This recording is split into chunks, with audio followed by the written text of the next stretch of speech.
Para sa lahat ng mga lumalaban sa buhay. Alam mo, bilib ako sa'yo. Kasi kahit hirap na hirap ka na, ipinapakita mo pa rin kaya mo pa.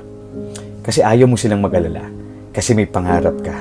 Kasi gusto mong patunayang may ibubuga ka pa. Tuloy, doon mo nakikitang mas nakakapagod pala. Mas nakakapagod palang itagong may mga araw na nanghihina ka. Mas nakakapagod palang ilihim na kailangan mo na ng makakasama. Mas nakakapagod palang itangging kailangan mo lang ng kahit isang taong magsasabi sa'yo na kaya mo yan, magpatuloy ka. One realization that changed the way I deal with my battles. I don't fight alone. I fight in faith. I fight with my God. Why? Because in our weakness, He is our strength. In our doubt, He is our guide. And in our heartbreak, He is our breakthrough. Walang labang hindi na